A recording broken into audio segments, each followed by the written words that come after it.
If a scientist does not harmonize the results of his or her work with the consciousness of their soul, and their scientific results do not fulfill their soul, if they do not act in the best interests of life, then this scientist did not do the right thing.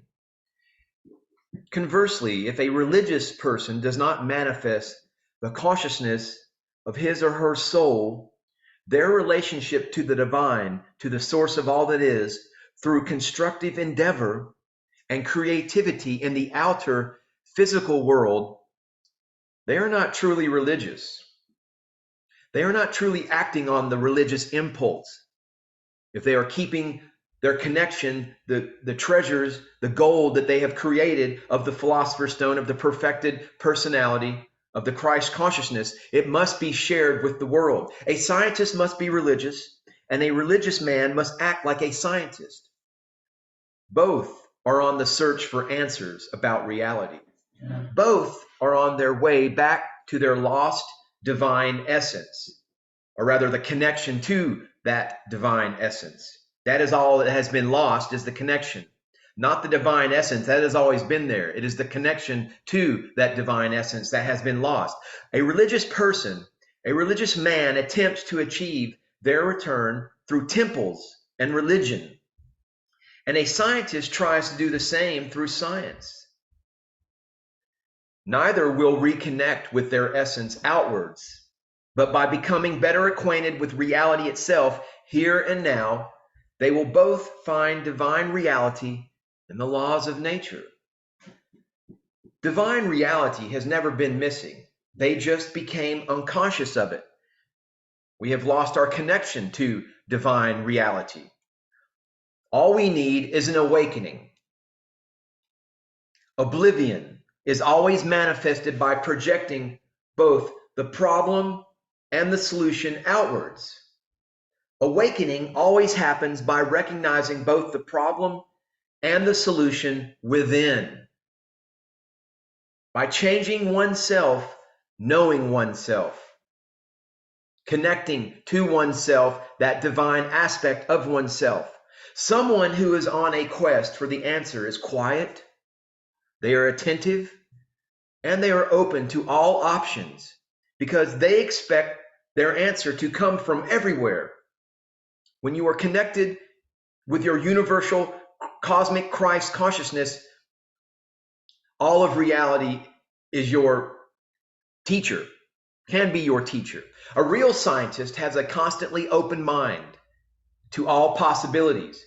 A true believer is constantly in prayer and contemplation, even when he is working.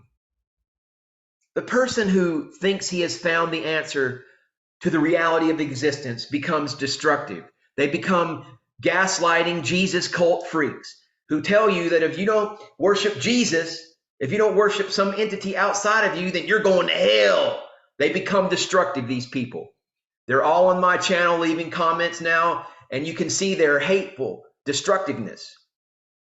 Because the believer then becomes a fanatic, and the scientist becomes an arms manufacturer, a weapons dealer, an Oppenheimer, who provided the physics, the atomic physics, to create this mass weapon of destruction. The believer becomes a fanatic, and the scientist becomes an arms manufacturer, making items that are destructive toward nature and life. Dogmatism destroys both science and religion. True religiousness and true science are only found in openness of the mind to new ideas, to that which is bigger and wider than the mind itself, the manifestation of the consciousness of man's soul in this world.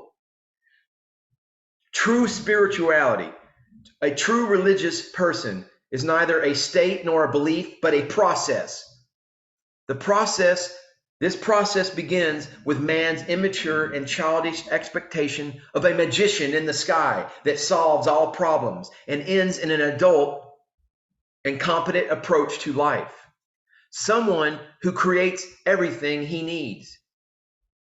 As Yeshua said, you will be like gods.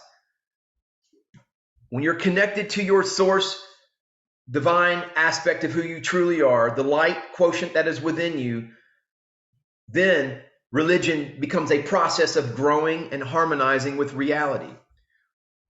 Dear esteemed viewer, it is naive to think that people are capable of recognizing the reality of the world they live in. Human history has been full of destruction, and today's reality shows that man is still far from recognizing reality for what it is, and even further from actively participating in it. We are still in the early stages of this process of becoming connected to our source awareness. We still deal with magic in all sorts of ways. Rationality and responsibility are still not overtly present in our everyday functioning. Human rights and freedoms are just ideas, and we have a long way to go to be able to fully implement them. Mankind is still quite young and shows infantile tendencies. Man's religiousness has never been about God and heavenly matters, but about the functioning of man in this world and his perfecting, being a better human being, a better understanding of the whole process of how to become better people will be harmonized by true religiousness, by true spirituality in the best possible way. Hence, the need for the Umbanda New Earth Ashram and the mission statement thereof. Because when one fundamentally acknowledges the grand deception of the lives we live, one is moved from within the depths of their own constitution, within their own magical source-connected God force, with the yearning to find that which is real. For this reason, he will begin the true search for the secret path found at the heart of every religion. Every religion has its system upon the secret path, but you must know the ciphers in order to see it.